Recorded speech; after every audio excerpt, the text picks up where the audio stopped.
నమస్తే అందరికీ. ఈరోజు మనం చిదంబర క్షేత్ర మహత్యం గురించి తెలుసుకుందాం. ఇది చిదంబరం రైల్వే స్టేషన్.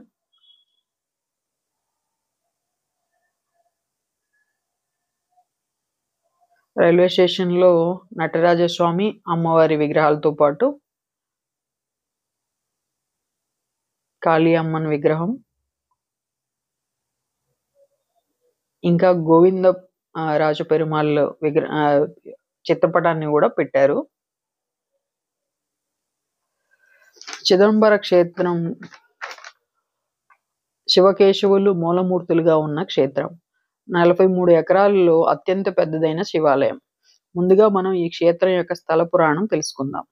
ఒకసారి తిల్లైవనంలో ఋషులు తపస్సు చేసుకుంటూ తపశ్శక్తి వల్లే దేవుణ్ణి నియంత్రించగలం అని అనుకుంటారు. ఆ విషయం గ్రహించిన శివుడు, విష్ణుమూర్తి వాళ్ళకి గర్వభంగం కలిగించాలని మోహిని రూపంలో, శివుడు అందమైన యువకుని రూపంలో వస్తారు.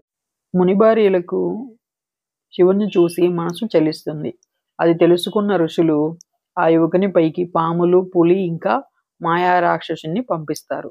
ఆయన అన్నింటికీ చెలించడు. అప్పుడు వారికి అర్థమవుతుంది ఆయన సాక్షాత్తు శివుడే అని. వాళ్ళ ప్రార్థన మేరకు అక్కడ ఆయన లింగ రూపంలో వెలుస్తాడు. అది అక్కడ ఉన్న ప్రాచీన శివాలయం. ఆ తర్వాత కాలంలో పతంజలి వ్యాఘ్రముని తిల్లైవనంలో స్వామివారి ఆనంద తాండవం చూడాలని తపస్సు చేస్తారు. ఒకరోజు స్వామివారికి, అమ్మవారికి నాట్యశాస్త్రలో ఎవరు గొప్ప అన్న వివాదం వస్తుంది. అలా వాళ్ళు తమ నాట్యశాస్త్ర ప్రదర్శనకి వేదికగా తిల్లైవనాన్ని ఎంపిక చేసుకుంటారు. న్యాయ నిర్ణేతగా మహావిష్ణువు, మిగిలిన దేవతల సమక్షంలో చిదంబర క్షేత్రంలో నాట్య ప్రదర్శన జరుగుతుంది. హోరాహోరీగా ప్రదర్శన జరుగుతుంది. చివరికి స్వామివారు తన చెవి పోగుని క్రింద నుంచి పైకి తీసుకున్నట్టు ఉండే త్రివిక్రమ భంగిమను ప్రదర్శిస్తారు. ఆ భంగిమ స్త్రీ అయినందువలన చెయ్యలేకపోతుంది అమ్మవారు. స్వామివారు గెలిచినట్టుగా ప్రకటిస్తారు ఆ ప్రదర్శనలో. ఆ ప్రదర్శన ముగుస్తుంది. భక్తుల కోరిక మేరకు స్వామివారు నటరాజస్వామి రూపంలో, అమ్మవారు శివకామ సుందరిగా, గోవిందరాజస్వామిగా విష్ణుమూర్తి అక్కడ దర్శనం ఇస్తారు.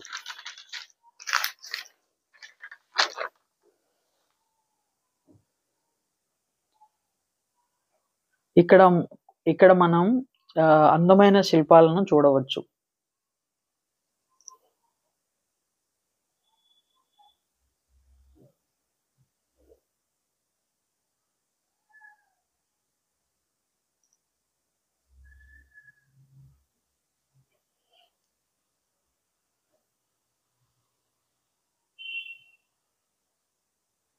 ఆలయ రాజగోపురం. దీక్షితారులు వీళ్ళు ఆలయ ప్రధాన పూజారులు. కైలాసం నుండి స్వామితో పాటు ప్రదర్శన చూడడానికి వచ్చిన వారుగా తర్వాతి కాలంలో అక్కడే స్థిరపడ్డారని చెప్తారు. ఇప్పటికీ వారే ఆలయ పూజాధికారులు నిర్వహిస్తారు. ఎండోమెంట్ డిపార్ట్మెంట్లో ఉండదు ఈ ఆలయం. ఆలయ పాలక సభ్యులు, చోళరాజుల వారసులు, ఈ దీక్షితారులు కలిపి నిర్వహిస్తారు. హుండీ ఉండదు ఈ గుడిలో. ఈ గుడిలో ముఖ్యమైనది మానవ శరీర నిర్మాణానికి ఇది చాలా దగ్గరగా ఉంటుంది. 9 ప్రవేశ ద్వారాలు మన మానవ శరీరంలో నవరంధ్రాలకు ప్రతీకగా చెప్తారు. ఆలయ విమానంపై ఉండే 21,600 బంగారు రేకులతో 72,000 మేకులతో అమర్చి ఉంటాయి. ఇంకా చాలా విషయాలు మన శరీర నిర్మాణానికి చిహ్నంగా ఉంటాయి. ఇంకా సుబ్రహ్మణ్య స్వామి, వినాయక స్వామి ఉప ఆలయాలు ఉంటాయి. ఇంకా ఇక్కడ శివుడు, ఆకాశలింగం, నటరాజస్వామి ఇంకా స్ఫటికలింగ రూపంలో ఉంటాడు. ఆకాశలింగం అని చెప్పే ప్రదేశం ఒక తెరతో కప్పబడి ఉంటుంది. మధ్యలో కొంత సమయం తెరను తొలగించి చూపిస్తారు.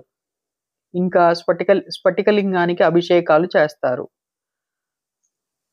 దగ్గరలో కాళీ అమ్మవారి టెంపుల్ ఉంటుంది. ఎప్పుడూ కుంకుమతో కప్పబడి ఉంటుంది. ఇక్కడ అమ్మవారు శివకామ సుందరిగా కొలువై ఉంటారు.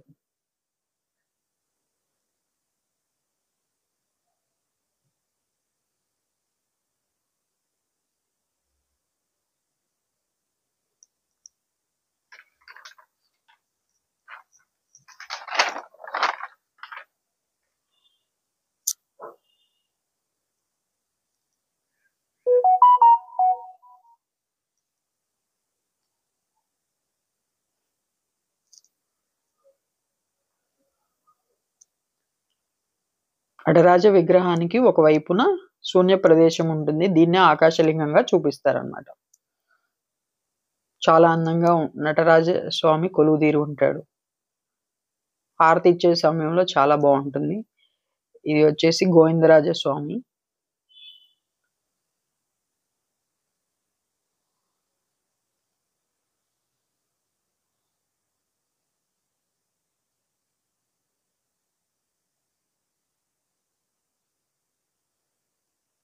మేము వెళ్ళిన టైంలో వర్షం పడుతా ఉంది.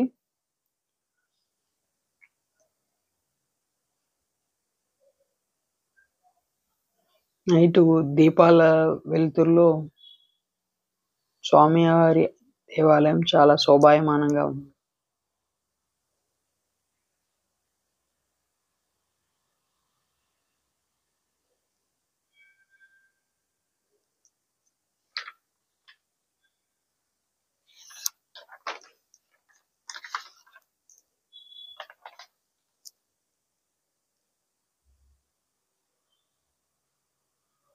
స్వామివారి కోనేరు,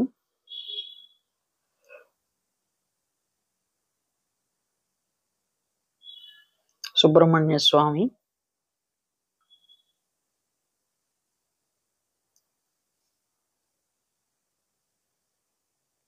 ప్రతి ఒక్క ఆలయ శిల్పాలు చాలా మనోహరంగా ఉంటాయి. శివపరివారంలో ఉన్న షణ్ముఖుడు, వినాయకుడి గుళ్ళు చాలా ఎక్కువ ఉంటాయి అన్నమాట.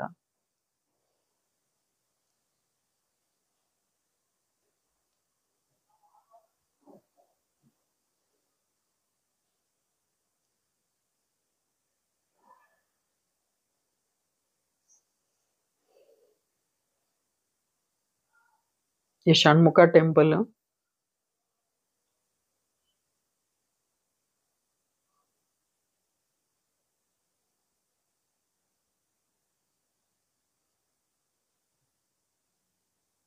ఈ టెంపుల్‌కి ఎలా ఎళ్ళాలి? దానికి సంబంధించి ట్రైన్ వివరాలు అవి డిస్క్రిప్షన్‌లో ఇస్తాను. ఒకసారి చెక్ చేసుకోండి.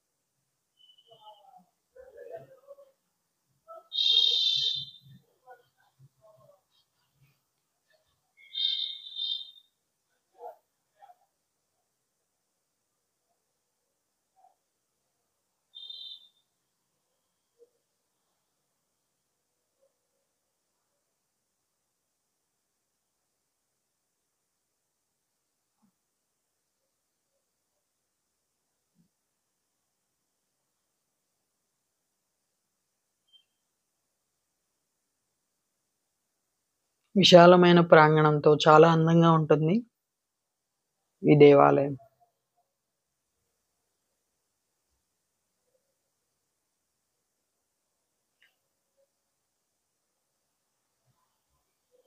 టెంపుల్‌లో ఒక ప్లేస్ వరకే ఫోన్ అలో చేస్తారు. లోపల దాకా అలో చేయరు.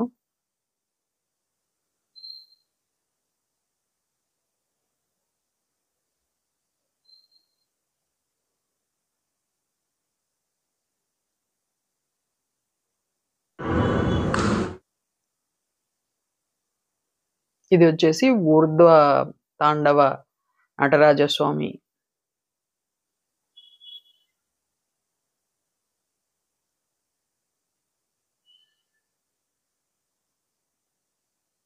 వీళ్ళే దీక్షితారులు.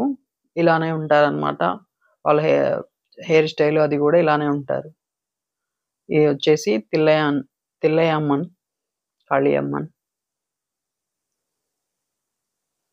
అక్కడ ఇక్కడ నుంచి ఒక 2 కిలోమీటర్స్ డిస్టెన్స్‌లో ఉంటది. ప్రధాన టెంపుల్ నుంచి. అమ్మవారు ఇలా ఉంటారు ఉగ్ర రూపంలో. ఎప్పుడు కుంకుమతో కప్పబడి ఉంటదన్నమాట అమ్మవారు.